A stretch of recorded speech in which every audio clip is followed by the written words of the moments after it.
Suggested this. A lot of us have not been around as long as Kay and Don in the dance scene, and we think we know what's going on, what's gone on before, but there's some really cool stuff that went on before whatever you had done. So I interviewed Don a couple of weeks ago so we could sort of get a back and forth going, and then I did some research, and I found a recently declassified report from the Department of Homeland Security that mentions Don's name fairly prominently. It was done during the Bush era, and they thought contra dancing was a possibly subversive activity. I've got it here, I'll quote from it. Nice piece of paper here.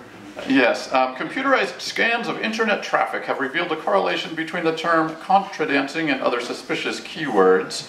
Examples include left-hand star, most likely a communist code word, Alaman, which sounds suspiciously French, and also there are many references to swinging of partners, neighbors, corners, the one across from you. Obviously, salacious and possibly illegal activity is occurring.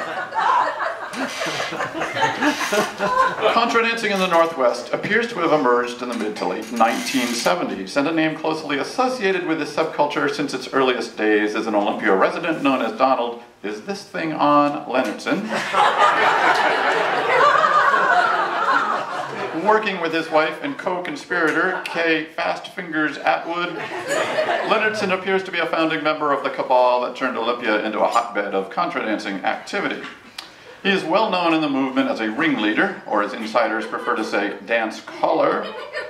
Less well known, however, is Lennartson's extensive work behind the scenes, organizing dances and workshops, operating sound equipment, writing dances, circulating dance propaganda, and even committing acts of piano playing. Lennartson should be considered a prime suspect for interrogation should contra dance related terrorist activities break out in the region. So, Don, is any of this memo true? Absolutely not. And I'd like to deny everything. And anything I can't deny, I'll take the Fifth Amendment. But I do have to point out that during the Iran-Contra controversy, it was difficult to talk with people who are not dancers about contra dancing. It took a lot of explanation, so we called it country dancing to avoid that. I don't know if any of you were doing this kind of dancing during the Iran-Contra, but it was tough. No, you did. You can hold on to the mic. I'll yell. You did tell me that you had a run-in with the police during the 1980s at a dance? Well, yes, that is true. We were at St. John's Episcopal Church, of all places, where we had the dance.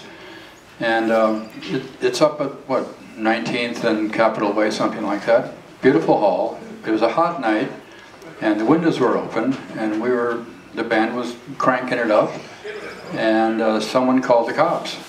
And so the cops immediately thought, dancing, you know, probably drugs and so forth. So they entered, guns drawn, ready to quell the riot there, and they were astonished to find this wholesome activity going on. And to her everlasting credit, I can't remember who it was, one of our women went up to the lead cop and asked him to dance.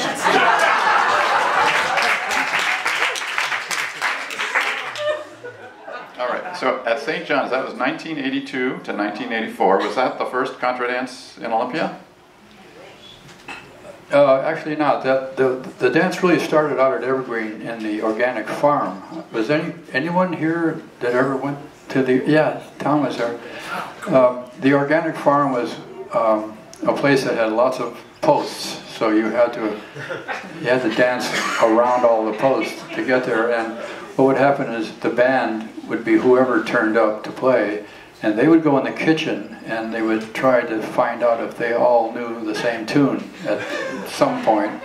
And then the caller would try to teach the dances out in the out, and then when they were ready, he'd go in the kitchen and say, "You guys ready?" And they would come out and play St. Anne's Reel.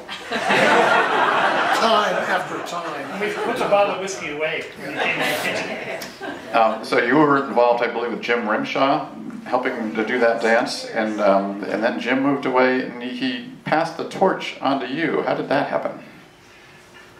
Yeah, in actuality, Jim lived on the east side of Olympia, and there was a meeting at one point where a number of people thought we should have a real formal dance in Olympia, not just sort of pick-up dance. And so a great meeting took place at someone's house, and they were talking about electing officers and having dues and formulating bylaws and policies. And finally, Jim just said, you know, I just want to put a dance on every month, so I'm going to do that. And that was the end of it, and we did. And so Jim was very much focused on just simply doing the dance and not getting involved with the rest of that stuff. So that's when we had the dance initially at St. John's. The problem with it is that they could, at the last moment, override our Saturday night. If they had any event that was going to take place in their church, they could just simply say, sorry, you can't have your dance tonight. So you can't possibly have a dance series that way. So we moved on down to the Olympia Ballroom. When? Yeah, well,